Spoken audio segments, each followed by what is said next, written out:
भाभी वो मुझे 1700 रुपये चाहिए था, तो भैया ने कहा मेरे पास खुले नहीं है, भाभी से ले लेना। अच्छा, मेरा पर्स देखो वहां रखा है, देना उठा के। नमस्ते। हेलो। खुले तो नहीं है, 2000 रख लो। भाभी इसमें 300 रुपये बचेंगे, आपके लिए मार्केट से कुछ ले आऊँ? नहीं, अभी तो किसी चीज की जरूरत नहीं है, तुम रख लो, काम आएंगे। थैंक यू भाभी। ये कौन था बेटा? उनके भाई हैं, छोटे भाई। सगा? नहीं, सगे नहीं है, मामा का लड़का है। बेटा तूने उसको पैसे क्यों दिए? हमारे साथ रहता है तो मैं ही पैसे दूंगी ना, और कौन देगा। इसका मतलब वो कोई नौकरी वोकरी नहीं करता है? क्या दीदी, मतलब जिया जी इसके सारे खर्चे उठाते हैं, तो ये खुद क्या करता है? अभी वो पढ़ाई कर रहा है, अभी वो जॉब नहीं करता, तो सारे खर्चे वही उठाते हैं इनके। बेटा एक अनजान इंसान तुम्हारे घर में रह रहा है, सारा खर्चा तुम लोग उठा रहे हो? बेटा वो एकदम निठल्ला है। अरे ऐसे निठल्ले इंसान को घर में बिठाना क्या अच्छी बात है? अरे दामाद जी कितनी मेहनत करके पैसे कमाते हैं, ये निठल्ला पड़े पड़े ऐसे पैसे उड़ाता है। अपना सगा भाई होता तो कुछ बात समझ में आ रही है, पर ये तो पराया है ना। सही बोल रहे हो आप मम्मी, इसे ना अपने पैर में खुद कुल्हाड़ी मारना बोलते हैं, अपना घर खुद तोड़ना, जो तू कर रही है। मम्मी आप क्या बोल रही हो, मुझे कुछ समझ में नहीं आ रहा। बेटा मैं तुझे समझाती हूँ, दामाद जी कितनी मेहनत से पैसे कमाते हैं, किसके लिए कमाते हैं? अपने परिवार के लिए कमाते हैं ना। अरे ऐसे लोगों के ऊपर पैसे लुटाएगी तो घर कैसे चलेगा? और तू उठा के पैसे उसको दे देती है। बेटा मैं तेरी माँ हूँ इसलिए समझा रही हूँ, आज की दुनिया में कोई किसी का नहीं होता है, सब अपना अपना देखते हैं। और ये भी ना एक दिन ऐसे ही चला जाएगा, टाटा बाय बाय करता हुआ रह जाना फिर तुम। बेटा ये घर ना बड़ी मुश्किल से चलता है, जितने पैसे तूने उसको दिए है ना उतने पैसे तू अपने ऊपर खर्च करती, उसको देने की क्या जरूरत थी? अरे उसको बोल कहीं नौकरी करे, 2 वक्त की रोटी कमाएगा, 2 पैसे लाएगा, उसका भी खर्चा निकलेगा और घर भी चलेगा। यहाँ पड़े पड़े तुम्हारे सर पे नाच रहा है वो।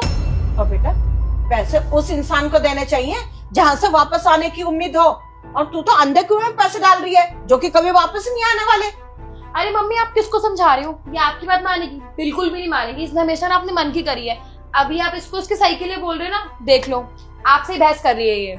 लेकिन मम्मा आप ना टेंशन मत लो, मैं इसकी तरह बिल्कुल भी नहीं बनूंगी, मैं अपने पति का पैसा यहाँ वहाँ बिल्कुल भी नहीं जाने दूंगी। तू मेरी जैसी कभी बन भी नहीं सकती, और एक बात बताऊं, मैं भी तेरी जैसी कभी बनना नहीं चाहती, क्योंकि मैं ना घर तोड़ने वालों में से नहीं हूँ, घर बना के रखने वालों में से। और आप दोनों क्या बोले जा रहे हो? कब से 1 घंटा हो गया मुझे सुनते हुए। मम्मी आप मेरी माँ होके मुझे ये सिखा रहे हो कि अपने घर में दरार कैसे डालनी है। एक बात बताओ, अगर सईना मुझसे कभी हेल्प मांगती है तो क्या मैं उसको मना करती हूँ? सईना भी तो काम नहीं करती है ना, लेकिन वो फिर भी मेरे से पैसे मांगती है।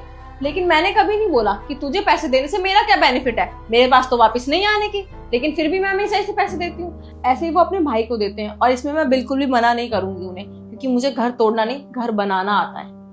मुझे आपसे ये उम्मीद बिल्कुल नहीं थी माँ कि आप अपनी बेटी को ऐसा सिखाओगे कि उससे उसका घर खराब हो जाए। और एक बात बताओ, अब तो चलो शादी हो गई तो मैं इनसे बोल दूं कि आपके पैसों पे सिर्फ मेरा हक है, लेकिन शादी से पहले तो परिवार वालों ने इन्हें पाल पोस के बड़ा किया है ना, इस लायक बनाया है। तो अगर ये कमा रहे हैं और अपने परिवार में पैसा दे रहे हैं तो मैं कौन होती हूँ उनको मना करने वाली? अगर बात ये होती कि ये अपने घर में पैसे दे रहे हैं, मुझे नहीं दे रहे हैं, तो शायद मैं थोड़ा बहुत बोलती कि मेरे शौक नहीं पूरे हो रहे, लेकिन इन्होंने मेरे लिए किसी चीज की कमी नहीं छोड़ी है, तो मैं कौन होती हूँ इनको बोलने वाली कि आप अपने परिवार में पैसे मत दो। मुझे नहीं लगता कि मेरे ये बोलने से मेरा घर बनेगा। एक बात बोलूं मम्मी, आपका कोई लड़का नहीं है, अभी तक पैसे आपको मैं ही भेजती हूँ, कभी सरीना कमाती है तो वो भेजती है, लेकिन अभी इसकी भी जॉब चली गई है। तो मैंने आपको कभी मना किया है कि मैं आपको पैसे क्यों दूं? मेरी तो शादी हो गई है, मैं तो ससुराल देखूंगी नहीं ना, मैं भी तो अपना मायका देखती हूँ। और सरीना एक बात बोलूं, मम्मी के कहने पे ना कभी अपने ससुराल में ये हरकत मत करियो, नहीं तो तेरा घर टूट जाएगा। और मैं नहीं चाहती कि मेरी छोटी बहन पे उंगली उठे कि कैसी परवरिश दी है इसके घर वालों ने इसको, ये तो आते ही घर तोड़ना शुरू कर दिया इसने। अगर किसी चीज में प्रॉब्लम हो ना तो मेरे से बात करियो, मैं समझा दूंगी। और मम्मी आप भी ना अपनी ये आदत सुधार लो, क्योंकि आपका कोई लड़का नहीं है, इन फ्यूचर आपको मेरे पास या इसके ससुराल में ही रहना पड़ेगा। और अगर आपकी यही आदत रही ना तो ना ये आपको रखेगी और मैं तो बिल्कुल नहीं रखूंगी, क्योंकि मुझे अपना घर तोड़ना नहीं है। तुझे क्या लग रहा है मम्मी और मैं तेरा घर तोड़ने के लिए बात बोल रहे हैं? एक तो मम्मी तुझे तेरे अच्छे के लिए समझा रही है, और जीजा जी के सारे पैसे उस मलायक को दे जा रहे हैं। मैं तेरी खुद की बहन हूँ, तू मुझे पैसे दे सकती है, लेकिन वो तो पराया है ना, अपना भाई थोड़ी ना है। इसमें पराया क्या होता है? वो उनका अपना भाई जैसा है, क्योंकि उनका कोई भाई नहीं है, बचपन से वो दोनों साथ में रहे हैं, और वो अपने भाई से भी ज्यादा प्यार करता है अपने भाई से। तो मैं कौन होती हूँ बीच में बोलने वाली? और इसमें मम्मी ने क्या सही बोल दिया, एक बात बता, जब पापा थे तो मम्मी भी तो अपने घर पैसे भेजती थी, लेकिन इनको तो नहीं भेजने चाहिए, अपने भाइयों के पास पैसे भेजती थी। बहन तो कभी कुछ नहीं बोला। बेटा तू किसे समझा रही है? इसकी समझ में कुछ नहीं आएगा। यहाँ पर आकर अपनी बेइज्जती और करवा ली। अब चल तू घर। सही कहा मम्मी ने, आप दोनों का चला जाना ही ठीक है, क्योंकि आपकी ये बात मैं कभी भी नहीं मानने वाली हूँ और अपना घर कभी नहीं तोड़ने वाली। तो आप लोग जा सकते हैं, मुझे कोई प्रॉब्लम नहीं। चल बेटा बहुत हो गया।